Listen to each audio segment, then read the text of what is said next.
Thank you, everyone, and hello. I know this is a busy time and wrapping up a busy GDC schedule. Thank you for coming to my session today. So, who is this Iga? It's me, but I'm a designer, a story writer, and programmer, and served as the director on Symphony of the Night.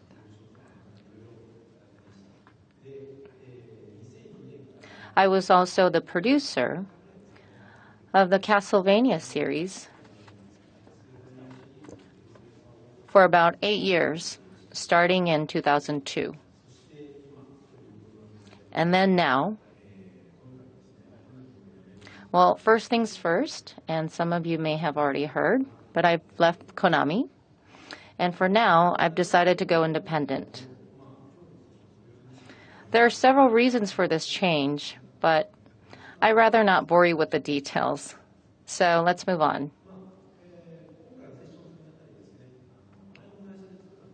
With today's session, I'm going to try my best and keep the specific title names to a minimum, as games I worked on in the past are the property of that company. And this change in my situation only happened on the 15th, which was just last week. So I have to be a bit careful about certain things. Your understanding is greatly appreciated, as some things may get a little bit confusing.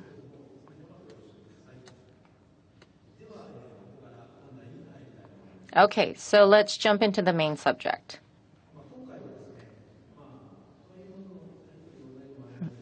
Today I'll be talking, as I just said, I'm trying to keep the title names to a minimum. So, okay, so it's a S-O-N. I will talk about how the game got made, including the technical challenges we faced back then. That will be followed by guidelines I use when creating a Metroidvania game.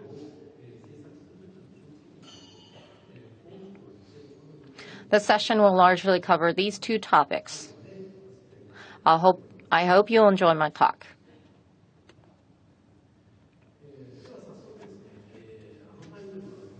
So let's get right in. So, what concepts or ideas led to the development of that title?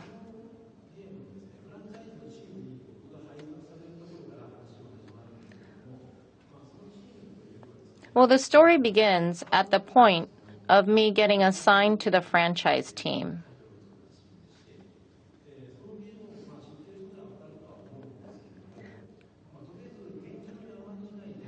That team was responsible for creating ROB for the TurboGrafx. If you're familiar with the game, you probably know or sense that the team was one who wasn't content and had a strong will to always challenge themselves. This is a quick snapshot of what the organization looked like back then. So that's our studio. So then who was the franchise owner? It was another studio, or so I thought.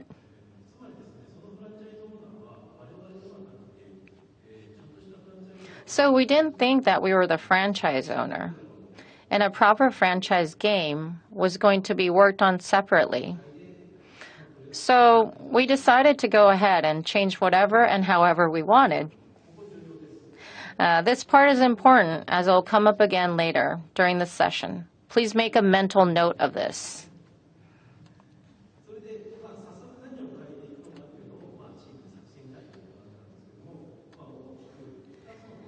And we immediately held a strategy meeting to discuss the changes we wanted to make. It came down to these two areas: improve the controls and extend the game's lifespan.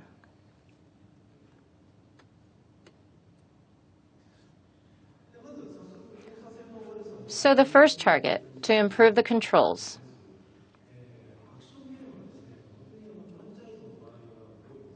With action games, especially if it's a franchise, the more you cater to the requests and the feedback of the experienced players, the difficulty is set higher. As a result, even if there are players who enjoy action games, it gets increasingly challenging to attract brand new users.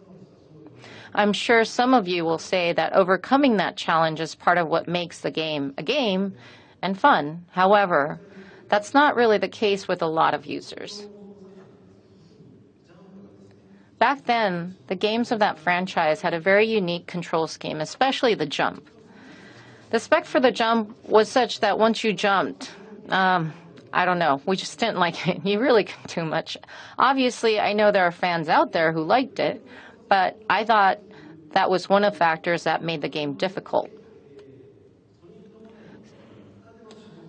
So first off, improve the player's control. Next, removing death when the player falls.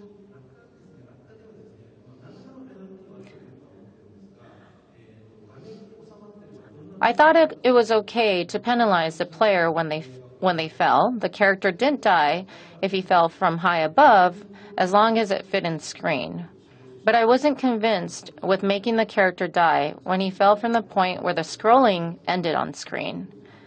I thought it should be damage instead of death.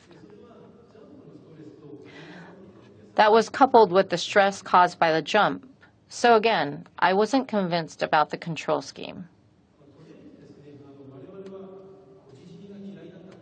We just really hated falling into death.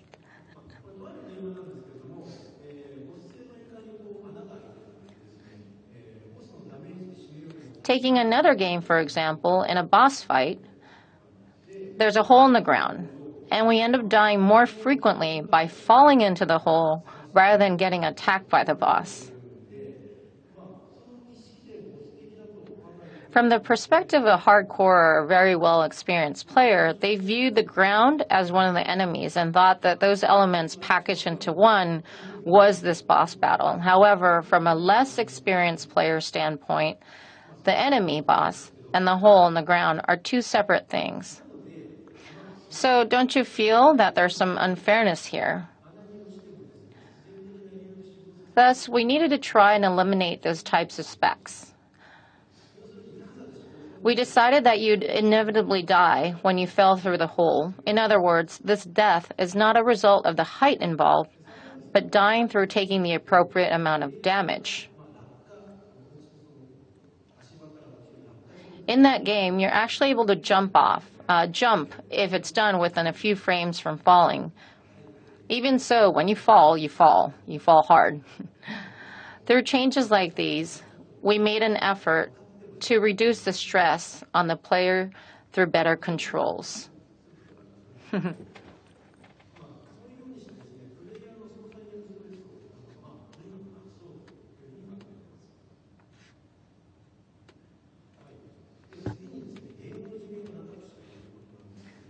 The next thing was trying to extend the life of the game. With stage-based type action games, a pattern that you saw often was that you first select the difficulty level.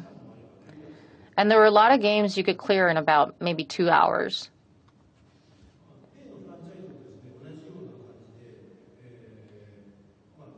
As with this franchise, in trying to extend the life of the game, we needed to make it more difficult, but that meant we would lose less experience or the light users as they couldn't keep up. There was a dilemma there. So we would add a difficulty select option, but then there would be gamers who would clear the game on easy mode, be satisfied after they watched the ending, and sell back the game. At the time, to avoid such scenarios, we came up with ideas, such as being able to only play half of the game on easy, or simplifying the ending. But in the end, I remember they didn't necessarily extend the game's lifespan. In Japan, there were tons of action games sold at used game shops the day the games came out.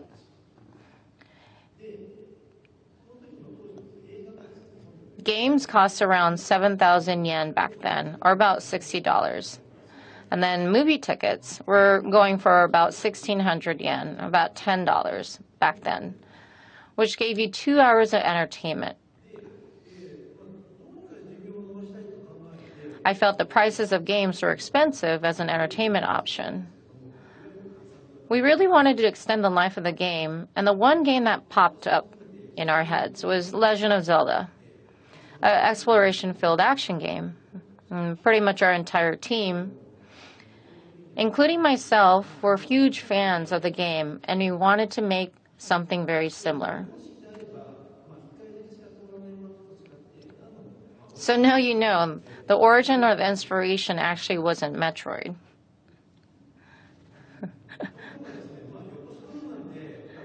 Using this formula, the character would be going back and forth the same map instead of clearing it just once. So we thought we could extend the play time. However, because it was a side-scrolling game, it consequently became very Metroid-like. And of course, I have the utmost respect for that game and the folks behind it. In both The Legend of Zelda and Metroid, all you got were recovery items after defeating enemies. In order to give more meaning to defeating these enemies, we decided to implement a leveling system with experience points like an RPG.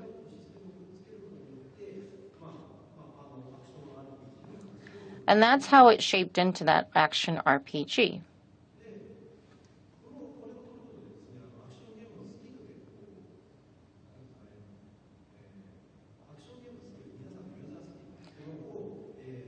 In going with that direction, we covered the time aspect through the skills learned in the action game and also tackled the issue of catering to those who were less experienced with action games. In addition, we used collect and complete as our keywords. With maps, it was marking where you've been and seeing the map completion percentage rate. And we created a monster gallery, providing a way to easily understand which one you still needed to collect. Our goal was to trigger the feeling of wanting to complete the collection.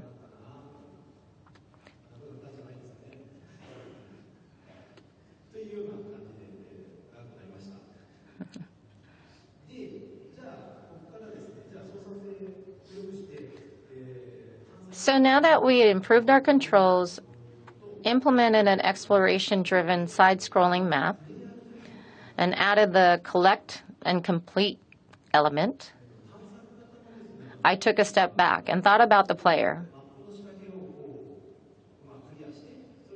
With exploration-based action games, the navigation area is expanded or it's opened up by somehow clearing a challenge within the map. We realized it was challenging to add unique action moves to our whip-cracking heroes done in the previous games. And furthermore, we wanted the player character to show larger visually. However, there was a huge problem right there.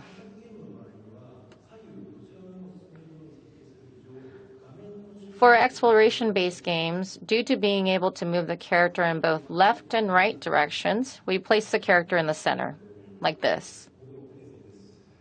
This is handmade by myself. Oh, thank you. Thank you, thank you.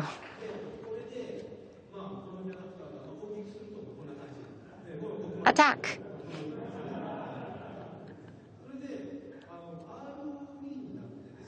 And so ROB looks like this.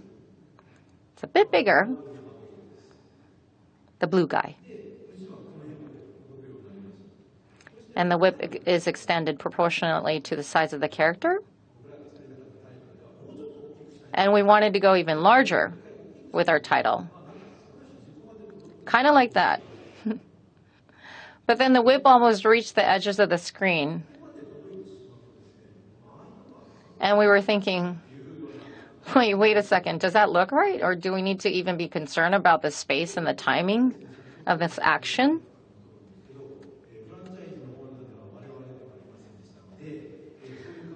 So this is where I bring back the topic of we weren't the franchise owners. Does the main character even have to carry a whip? Not just that, but does it have to be a human character? I mean, a non-human can also clear challenges in hidden maps, right?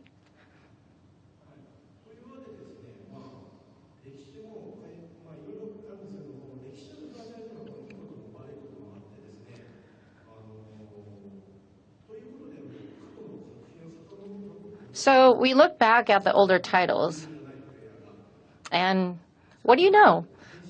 We had non-human players, plus it possessed transformation abilities. Awesome. And that's how we landed on the main character. And while we're at it, we ended up making the enemies into whip crackers.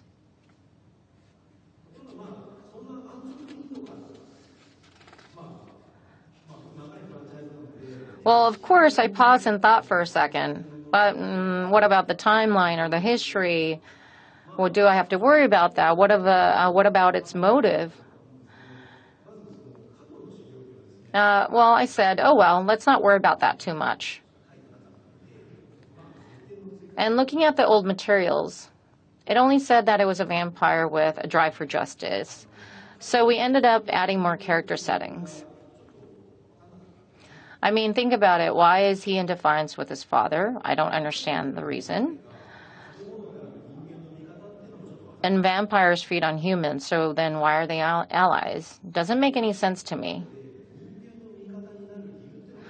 So I had to think about why, the reason he would get close with humans.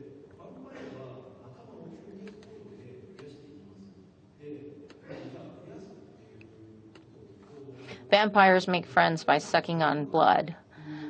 So then, is that who the son is? But that doesn't make complete sense either, because blood-sucking is basically having absolute control. But if he's a half-vampire, there is a possibility. But then again, if he's a half-vampire and half-human, the half-human factor isn't convincing enough to make him want to get close with humans.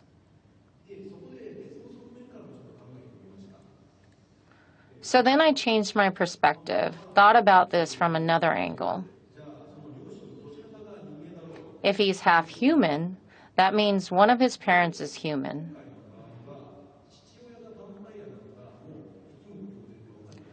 Well, in this case, we already knew that his father was a vampire, which means his mother is a human.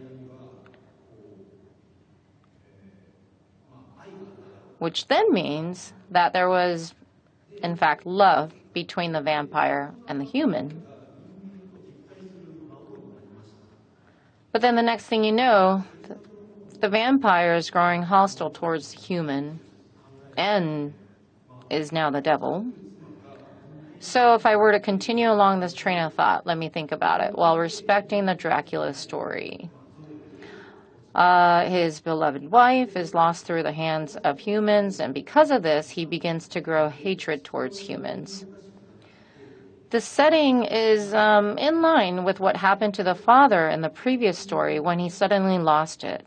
And time frame-wise, it also overlaps with the witch hunts.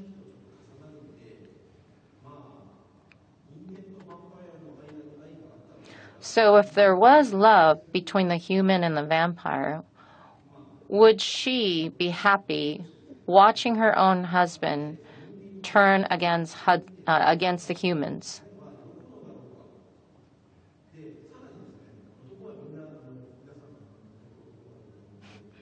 And to add to that, to all the men here in the audience, all men have a mother complex, which means granting his mother's wish is motivation to stop his father's doings.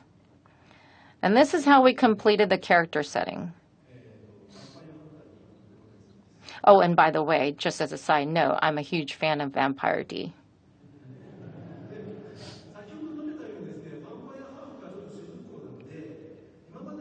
As I just mentioned, the main character is half vampire.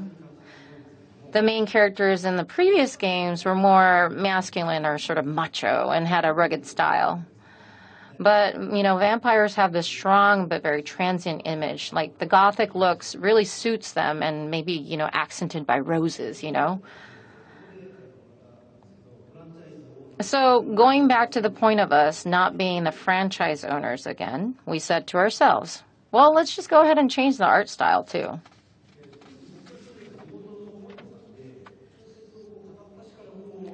So what we did was we checked out whatever novels and anything, any reference books we could get our hands on at the local bookstore. And our team discussed the ones we felt worked for us. We actually contacted the publisher who put us directly in touch with the illustrator. And we successfully negotiated our way in getting the character image more to our liking. So there you have it, a new look and new gameplay style.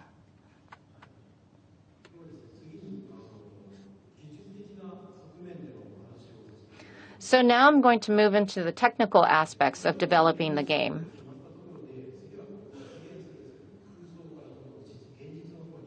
With a solid game concept in place, it was time to enter the phase of actually making it. The PlayStation was essentially a polygon machine, and the majority of games were in 3D. That was the way to go. And of course, we were thinking about going in that direction too. So then why? Why did we decide to go 2D?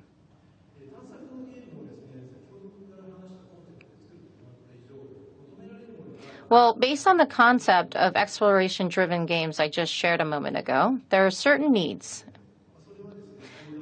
And they are a large and expansive map and a wide variety of enemies. Faced with these needs, we were far from calling ourselves experienced in 3D technology. And knowing that we would basically have to start from the tech eval and verification processes, it was going to be extremely difficult to produce large quantities of assets.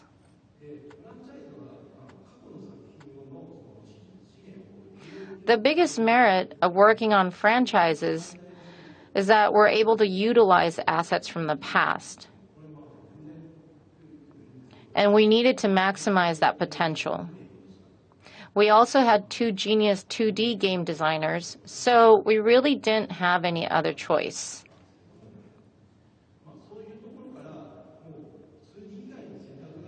So, really, it was 2D or bust.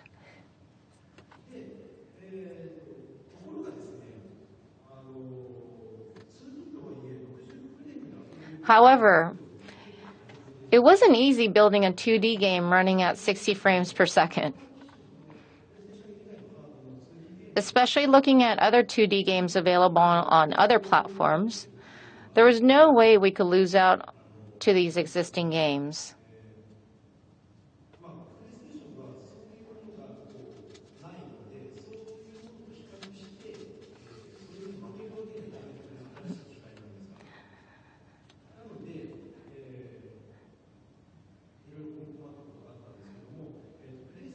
So the PlayStation had a 320 pixel screen width, and that was considered mainstream at the time, but there was a reason it wouldn't work well with us.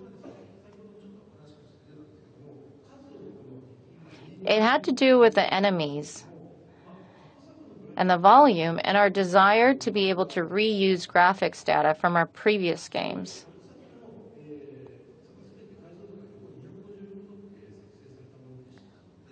All the previous games had a resolution of 256 versus the 320. And obviously the screen shows much better in 320, and our designers tend to want to go in that direction.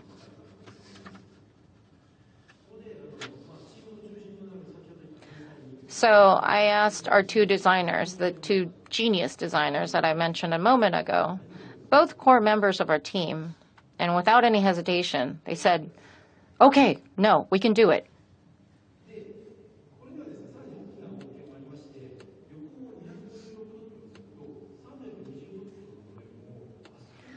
There was actually a huge added benefit to this. By going with 256, in the previous games, the aspect ratio looks stretched when compared to 320. And with the slope on the map, we're able to save the most amount of graphics data when it's built in a 45-degree angle. In 256, if we went with that angle, the slope becomes less steep, a bit more relaxed.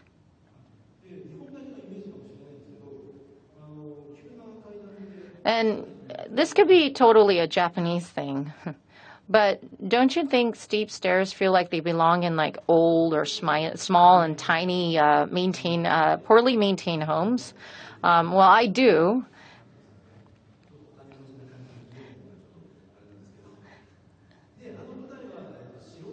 And that game takes place inside a castle. So no way can a castle have a steep staircase.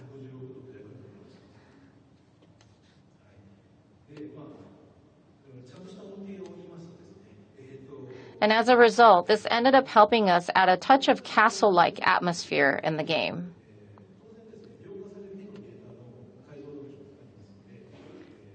And then the real added benefit is the resolution of the art being illustrated becomes low, which means by taking the art data with the same amount of memory, you're able to extend the rendering boundaries. We used to call this big results with less pixels.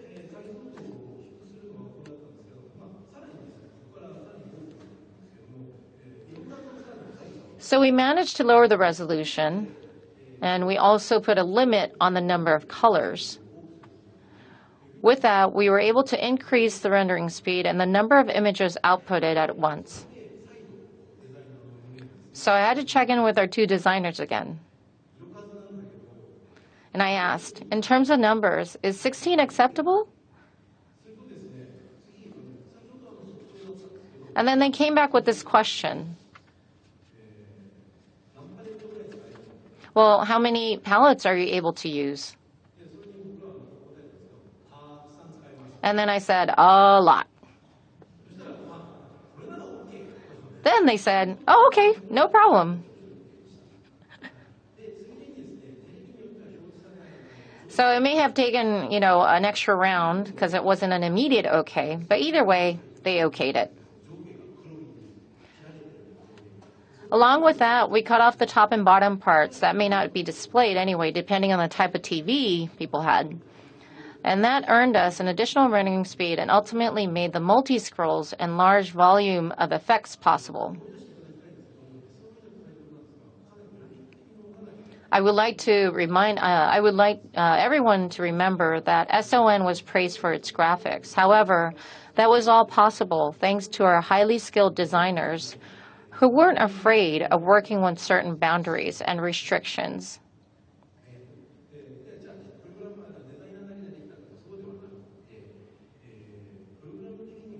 And additionally, on the programming side, we were constantly thinking of ways to improve under these limitations. Changes to character appearances that are only made possible with the use of polygons, effectively using shaders, were ideas I pitched to our designers. And I got my hands dirty as well. Combining our skills, we were able to create something that we hadn't seen before in the older systems.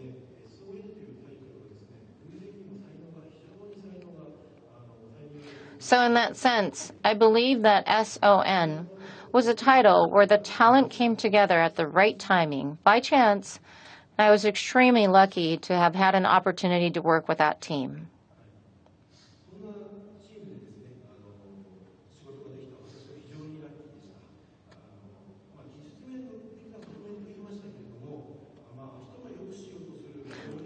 I know I said I covered the technical aspects, but looking back, I feel that the game was made possible thanks to a marriage between the team's passion of wanting to improve and the genius sensibilities.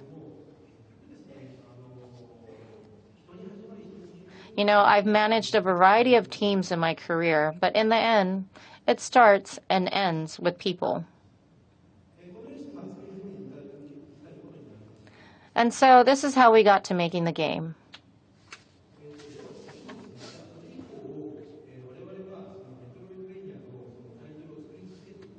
And after that, we continue to make Metroidvania titles. I wanted to share some things I paid especially close attention to while working on these projects.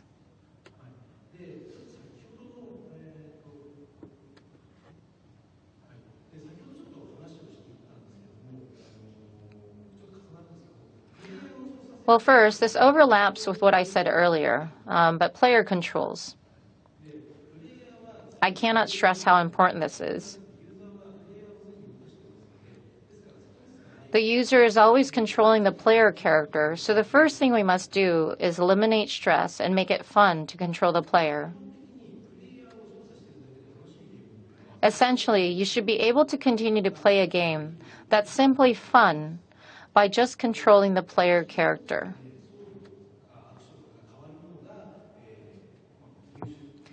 And then by adding items you can equip and or unlock things that allow you to change the action moves, you will naturally want to try things out, bringing another layer of fun.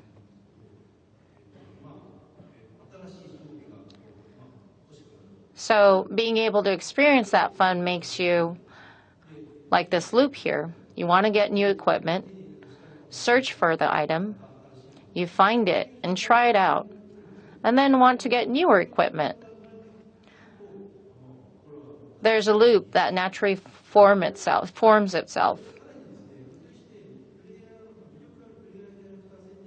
In addition, having an appealing character setting or background for the character is a huge bonus. If you're able to connect emotionally with the character, controlling it becomes even more fun.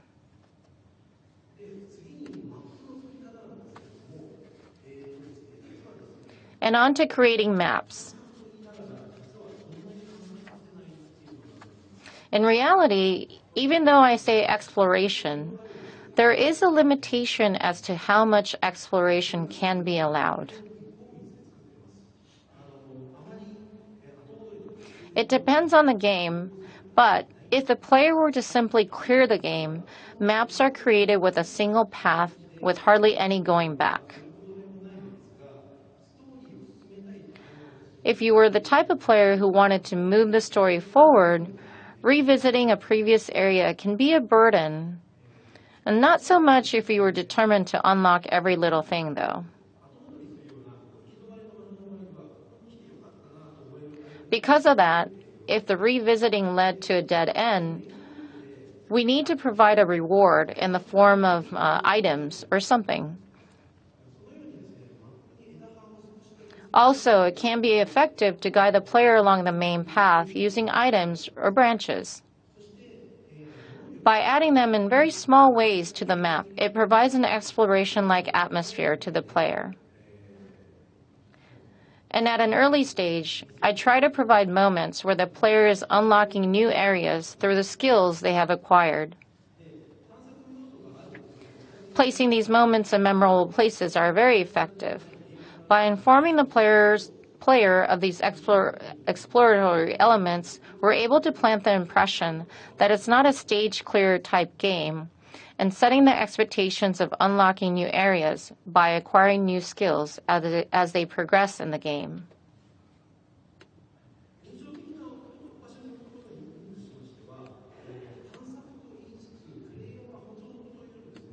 So what I mean by memorable places, although we say exploration, the truth is the player doesn't want to explore something if they don't know where it is.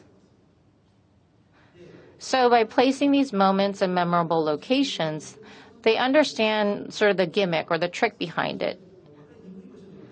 And in that case, even if the player forgot the exact location, because it was placed in a memorable place, they will end up blaming themselves for not remembering where that thing was. And thus, they won't experience an unpleasant feeling. And furthermore, it's extremely effective to inform the player of the places where they have yet to explore. I really put a focus on this. However, you also need to be careful not to overdo it. What you must do is to map out the challenges for the main path, especially if there are multiple endings. This main path should first lead the player to the quote-unquote bad ending.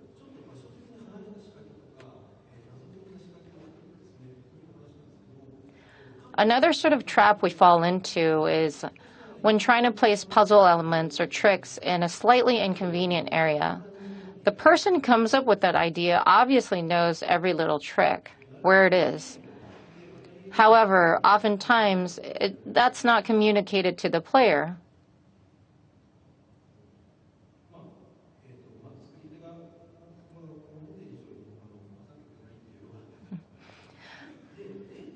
A lot of things need to be simplified than the idea in your own head for the player to understand it, so it's necessary to gather as much feedback as possible and make it almost easy and simple so they get it. As an example, one that I worked on in SON, there's an event where the skeleton ape breaks the wooden floor by throwing the barrel at the top of the waterfall. Here, not only is the switch placed farther away from where the actual action happens, but there's a lot of information for the player to absorb. First, by placing an item underneath the wooden floor, we're telling the player they can go down that path.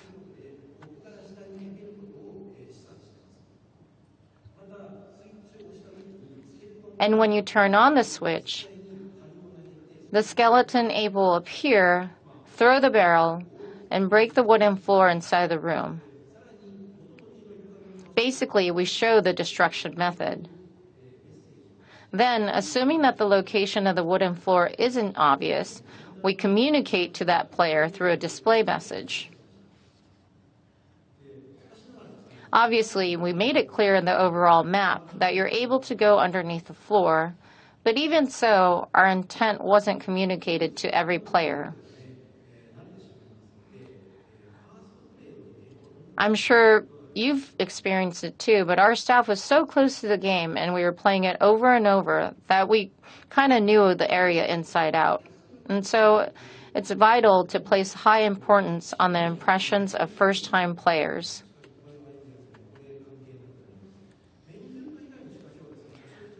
For the challenges off the main path, I think it's okay to be pretty tricky or sneaky. If possible, if there are multiple endings, you should lead the player to the good ending after they overcome the trickier challenges.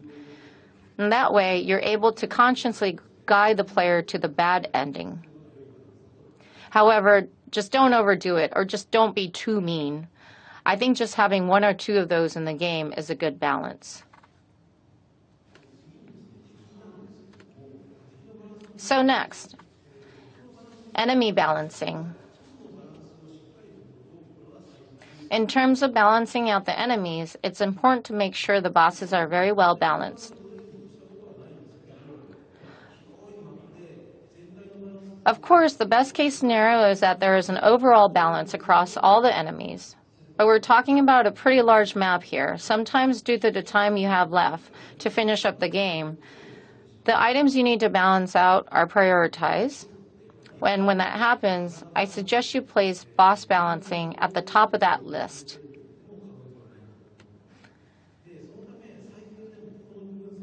After all, the bosses are the stars of the game. I don't think I'm exaggerating when I say that users play games to get to the bosses. And because of that, at the minimum, you need to perfect that. If you do, you've made something. I think the best strategy for a boss battle is that when you're able to defeat the boss using the latest skill you acquired. However, if you become fixated on that one moment, it could work against you, something that lacks adaptability. So I try to think of ways to provide variety.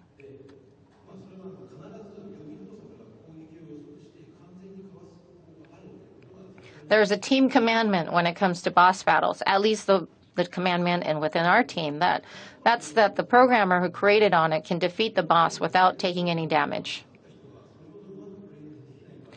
The mandatory requirement was that there are ways to read the boss's moves when you're in position and successfully evade the attacks. I say this because while it may sound okay in theory, sometimes not even the person who made it could play it well.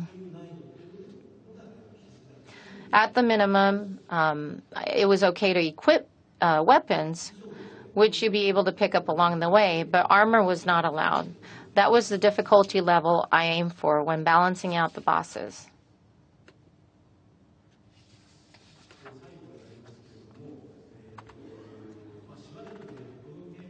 So in closing, I know I've been away from games in this genre for a while.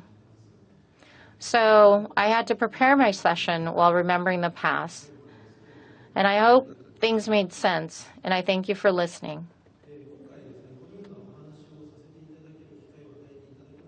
I want to believe that one of the reasons why the speaking opportunity came up was because we're seeing less of these types of games, and many fans are waiting for the next one.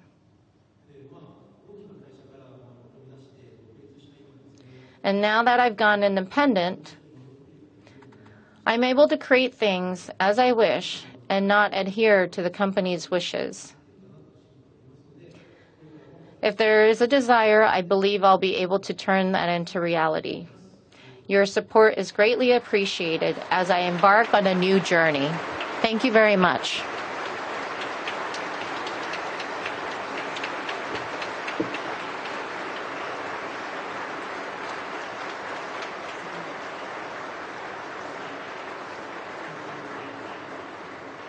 Thank you.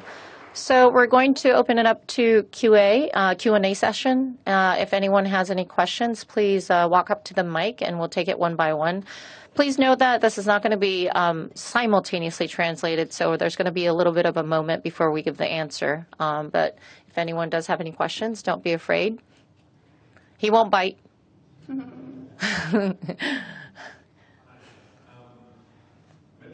Has become such a common term over the last decade or so. I'm just wondering what you think of that term, and also, what did you call the game when you were actually developing it? Did you have a name for the genre?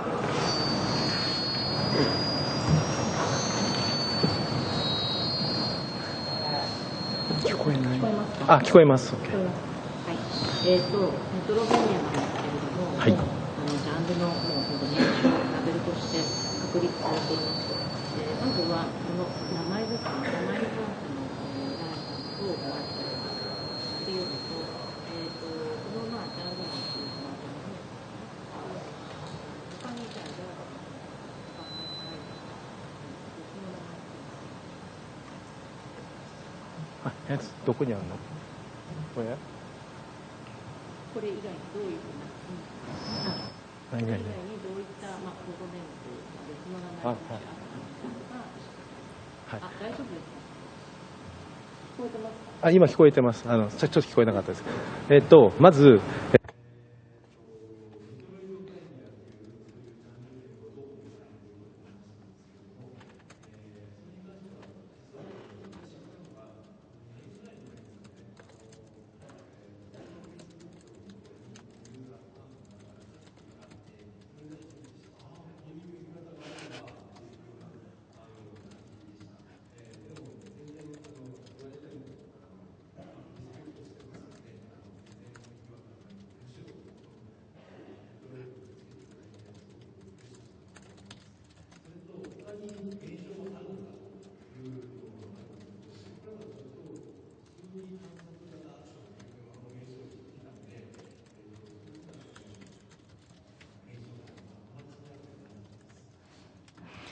So I actually found out about this Metroidvania sort of genre name or even label pretty recently, maybe about 2 years ago. In my Facebook, a lot of users and my fans were starting to post about it, or, I just started to see it and it popped up and it was appearing all over the place. So I actually didn't know about it until I saw it then. And of course, I like the name and I respect it and I like the meaning behind it. It fits very well. So I'm actually kind of honored that, Metroid, the name, is attached to this, to Castlevania, and that it morphed into kind of this one word. So I like it very much. We didn't really have a code name for it. It was very basic and plain, and we just called it 2D exploration action game. There was really nothing special about it. So there you go. You're welcome.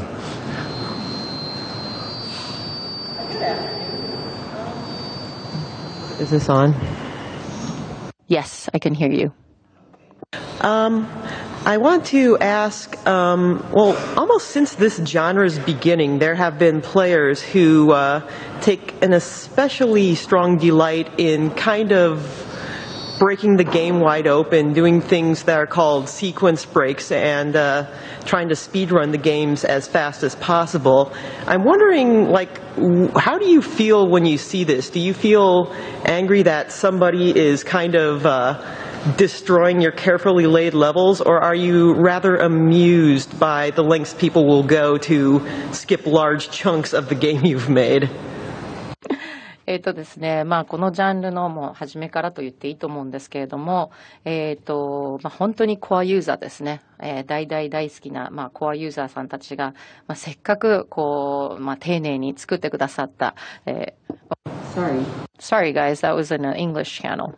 せっかく作ってくださった、綺麗に作ってくださったゲームをもうスピードラン、もう本当にどれだけ最短時間でブレイクしてクリアしようというふうなスタイルですね。それを見ると、五十嵐さん的にはどういった気持ちなんでしょうか。丁寧にっていうのも変ですけど、せっかく作ったものをその最短の時間に入れてしてしまうというのに対して、例えば怒りだとか、それか逆に面白いのやってよくやってくれたなと、どういった気持ちなんでしょうか。はい。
So, in order to even get to that level of basically destroying and speedrunning it and, try to clear the game as quickly as possible, I bet there aren't too many people that can do that from the very beginning, from the get-go, so which means that they've spent already hours of trying to beat the game and know it kind of inside out. My first impression is, oh my gosh, how do you do this, or why can you do it? But I guess, knowing that they've already spent the time studying it and knowing the game, I applaud them. I'm kind of grateful for that. And they've already been playing long hours. But that play style, I guess, it is an optional play style. It may not be kind of the primary play style, but to just have that range of play styles and approaches, I think is, one of the offerings of the style of game. So I think that even if they do the speed run, they're still going back and playing it. So, is it at me? Thanks for your games. I wonder about Ace ON. There is a lot of variety in that game. There is a smart bond object or Street Fighter like command. So I was wondering who had all this idea. Is that just one or two person, or do you have a idea box? I don't know. How did you manage to check all the idea and say this one is good, this one is bad? I am so sorry. I apologize. But can you... I know you were talking about the commands, but I could not understand the question. It was simple. It was just how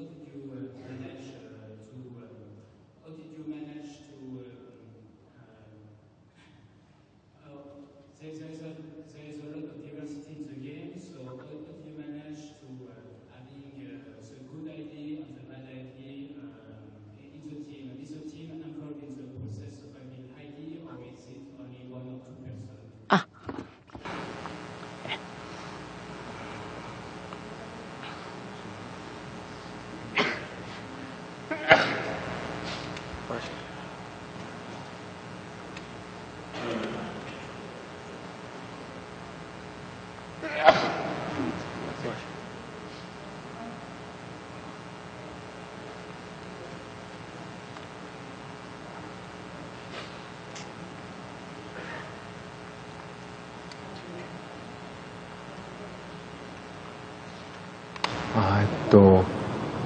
まあアイディアを誰が判断するのか。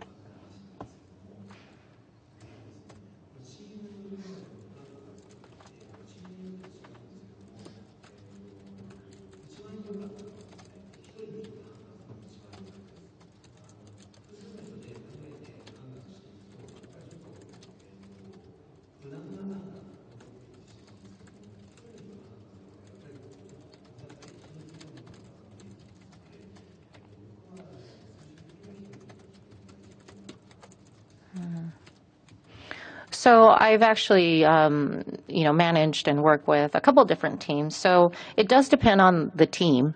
But one person deciding is one way to go. And it brings out kind of more of an edgy, I guess, approach. When you have multiple people making decisions, or it's a non-one-person sort of team decision, then you tend to go to these more common approach or an answer, more or less kind of like the default that caters to maybe a wider audience. So to maintain that originality or uniqueness, or have that edginess, I think ultimately making the decision or having that decision made by one person is probably the way to go.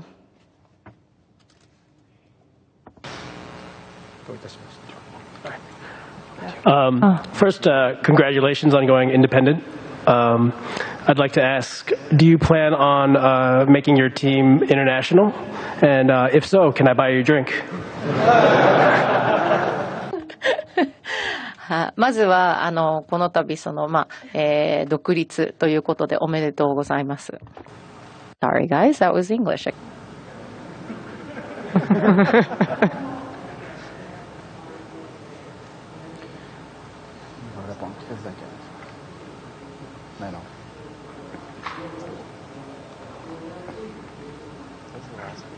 Huh?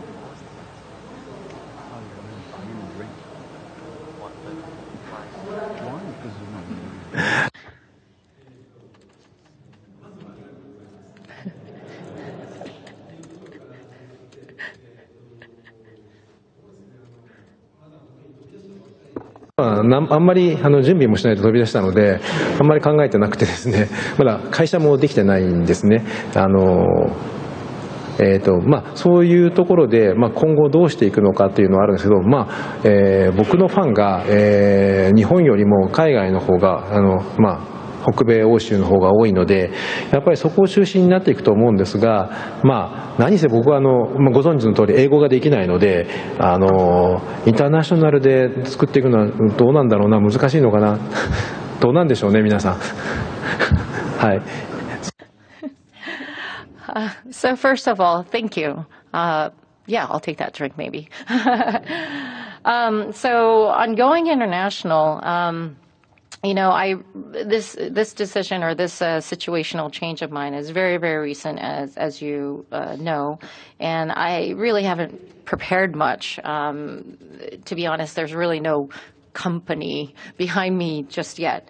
But thinking about the future, and what I do know is that my fans, I think I have a larger sort of fan base outside of Japan, North American and Europe specifically. And so I feel like that's going to become the core, or, a central part of my future and the movement and whatever I do. The only thing is that, as you know, I don't speak English, so it may be slightly difficult. I don't know. I mean, what do you guys think? Yeah? Go international? Okay. We have about short of 5 minutes, so we'll. So I'm going to think about it. Thanks, guys. Question regarding the exploration style in Metroidvania. Now, like, the basic level design has become really important even in the 3D style games these days. So what I was wondering is, like, regarding the amount of exploration in games that use the basic Metroidvania level design. In an ideal Metroidvania style game, what would be the ratio between extra content found in exploration routes and explorable paths and the main content featured in the game's primary narrative?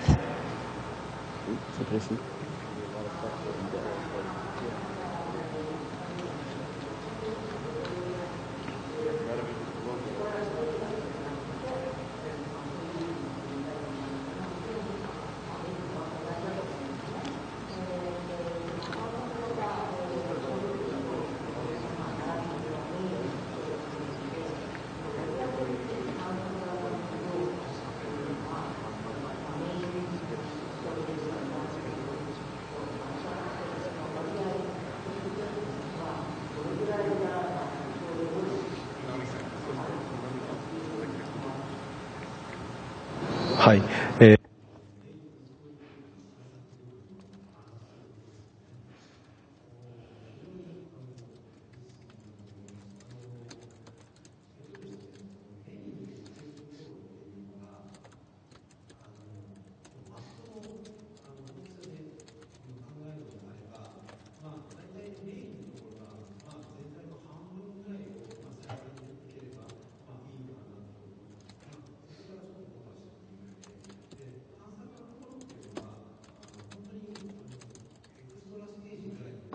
考えていかないと、ちょっと実はですね、作っていくコスト的な部分を考えてしまうと、そういう部分があって、最終的には、ね、50% ぐらいが一番、50%、60% ぐらいが最適なのかもしれないんですけれども、最終的には大体 80% ぐらいメインでいけるように作っていることが多いかなと思います。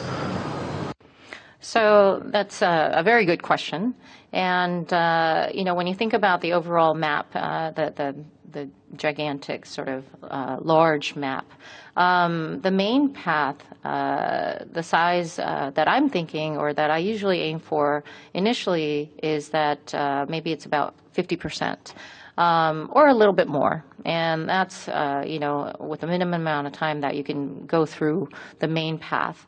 And the extra stages, or for the exploration elements, I think what you want to sort of keep in mind is that you think of it almost like that should be treated like almost like an extra stage.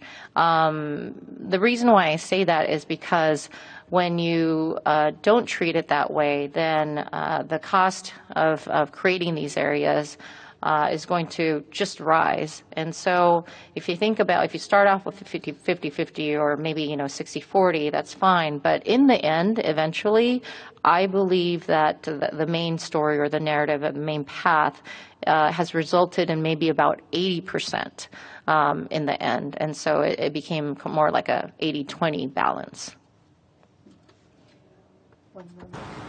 Okay, one more question. Can you tell us, hey, I'm here, thanks. Can you tell us how your team came with the inverted castle, which was mind-bending? I don't know if you guys heard, but that was going to be the last question. So I'm sorry for those of you standing in the mic, but this will be the last one.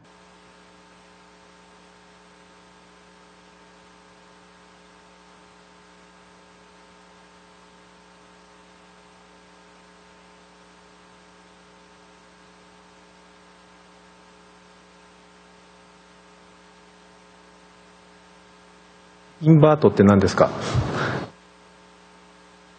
逆さ状のことですね。はい、わかりました。はい。務員、そういう逆さ状はどういう発想から出てきたかということなんですけれども、あれはですね、私の、我々のチームの中のデザイナーが一人、先ほど天才だと言った一人なんですけれども、これがマップをどうにかして広くしたい。で、キャラは描きたくないと。で、逆さにすりゃいいんじゃないかなっていうアイデアが出て、そうだよねって言って作りました。以上。It's a pretty simple answer, actually. So we wanted to extend the map or enlarge the map. And one of the genius designers that I mentioned, one of the two that I mentioned in my presentation, he just said, you know what, instead of making characters, because I don't want to add more characters anymore, why don't we try that? Let's do the inverted, let's try this. And then that actually became the inverted castle. That's it. Okay, thank you very much. That will end this session.